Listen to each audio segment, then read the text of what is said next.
География сабагын мугалими Азамат окуучулары менен тоого камынып жатат.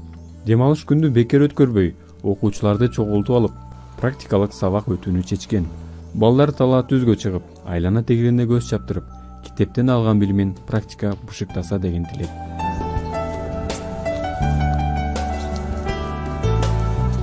Азамат Талас районунун Көккашат айылындагы Атай Огонбаев орто мектебинде 2 жылдан бери географиядан сабак берет. Бул жолу айылдын четиндеги тоолорго чыгып, окуучуларга аймактагы кен байлыктардын, таштардын сырларын айтып бергиси келди. Мынакей бул жерде жана айтып өткөндөй эле бул минерал жарык өткөрүүчү болуп эсептелет. Карасаңыздар, баардык жактарынан жарык өтүп атат, телефондун жарыгынан берки өттү көздөй чагылып атат. Эгерде мунун сыртын дагы орусча айтканда шлифовка кыла турган болсок, өгөлөп чыга турган болсок, анда бул кадимки эле биздин үйдөгү лампаныкындай эле кызмат аткара тургандай өзгөчөлүккө ээ.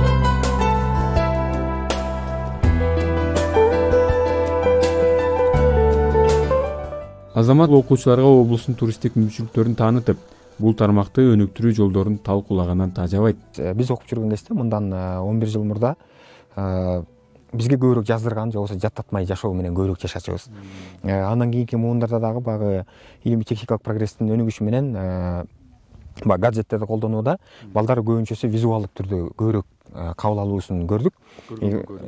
Ошонун натыйжасында биз азыр балдарга кечке эле жаттатмай, же болбосо бир нерсени жаздырмай эмес, аны ошону кол менен кармаганды, ошол жерде өзү менен барып көрүп, же болбосо ошол жөнүндө бир нерсени талкуулаганды үйрөткөн болсок, бизде анда жетишкендик ошол болот.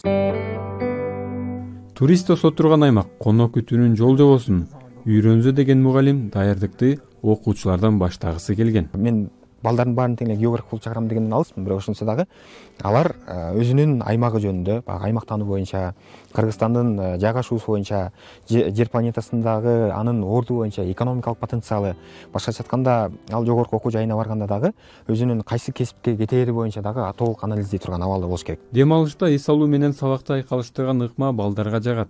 Алар экскурсиядан калбаганга аракет кылышат. Азыр болсо ушул өзүбүздүн багы Көккашат айылынын четинде жайгашкан тоого келип отурабыз. Ал жакта биз жаңы маалыматтарды алдык, жаңы жерлер менен тааныштык. Биз ушул өзүбүздүн аймагыбызда жашап жүрүп ушундай жерлер бар экендигин билген эмеспиз.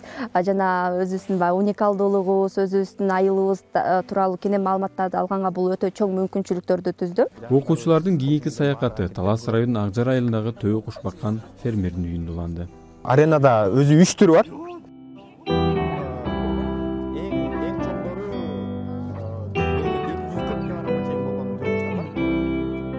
Азамат буга чейин окуучуларын Таластын ар кайсы булуң бурчундагы тарыхый жерлерге, музейлерге, өзгөчө жазуучу Чыңгыз Айтматовдун чыгармаларындагы окуялар болгон жерлерге алып барган. Муну менен ал өсүп келе жаткан жеткинчектерге табиятты сактоо, айлана чөйрөгө аяр мамиле жасоо деген баалуулуктарды сиңиргиси келет. Жаш мугалим өзү Талас шаарында турат. Ал 2015-жылы Талас мамлекеттик университетинин табият таануу факультетин география адисти боюнча аяктаган. Кийин бир катар бейөкмөт уюмдарда иштеп, билим куржунун заманбап көнүмдөр менен толтурган. Саламатсыздарбы? Саламатсызбы. Отуруңуздар. Учурда айлыгынын аздыгына карабастан, сүйгөн мугалимдик кесибин аркалап, шаардан айылга каттап иштеп жүрөт. Азамат бүгүнкү күндө балдардын билим алышына ата-энелердин ролу чоң экендигин белгилеп, алар дагы бала менен чогуу өсүп өнүшү керектигин белгилейт. Азыркы коомдо балдардын кийимин бүтүн кылып, курсагын ток кылганыбыз менен жан дүйнө ачка бойдон калып атат да. Биз бул жерде мектепте басымдуу бөлүгүндө билим берүүгө умтулушубуз керек, же болбосо ошол боюнча аракет кылышыбыз керек эле. Бирок тилекке каршы бизде билимден дагы тарбия көбүрөөк болуп калган учурлар бар. Башкача айтканда үйдөн укпаганда эле жок, бул жерден айтыш керек болот. Азыр биз бул жерде пилоттук катары дагы иштеп көрөлү деп атабыз. Эң биринчи кезекте ата-энелердин өздөрүн окутушубуз керек болот. Аларды ошо бала тарбиялоодо могул өзгөчө кемендүүлүк күндөрүн алгандан берки курулган үй бүлөлөрдө үй бүлөнүн баалуулугу жоголуп бараткандай да. Айтайын дегеним, ажырашуу, же болбосо үй бүлөдөгү зордук зомбулук мындай күнүмдүк эле көрүнүшкө айланып келатат. Ошол нерселерди алдын алыш үчүн эң биринчи кезекте ошол балдарды зомбулуксуз, конфликттен тыш чоңойтуш үчүн сөзсүз түрдө өздөрү билимдүү болуш керек.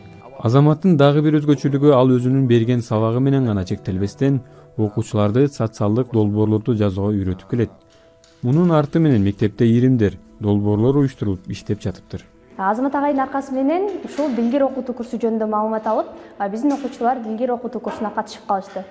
Ал эми ушул курска катышкандан кийин өздөрүнүн лидерлик сапаттарын жогорулатышты. Ошол эле команда менен иштегенди үйрөндү десек болот. Окутуунун аягында окуучулар долбоор жазышат 6-модулда. Ошол долбоордо атайын өзүңүздөр көрүп тургандай балдар ойноп жаткан тогуз коргол, шахмат, сүрөт, саймал элес аттуу ушул долбоорлор келген. Азамат учурда 2 кыздын атасы. Ал мектептен тышкары жаштарды өнүктүрүү максатында ачылган Талас облустук жаштар кеңешинде да эмгектенет. Кыялында ар бир мектепте окуучулар үчүн лабораториялар орун алып, окуучулар телескоп, 12D айнектери менен сабак өтсөк дейт. KG Analytics интеллектуалдык фонду тарабынан жүргүзгөн изилдөөдө Кыргызстандын билим берүү мекемелеринде жалпы 82 000 мугалим иштери, алардын 85%-ын аялдар түзөрү айтылган.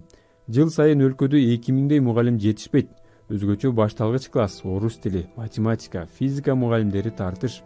30 жашка чейинки мугалимдердин саны 10% гана түзөт. Максат Кутманбеков, Азаттык, Талас.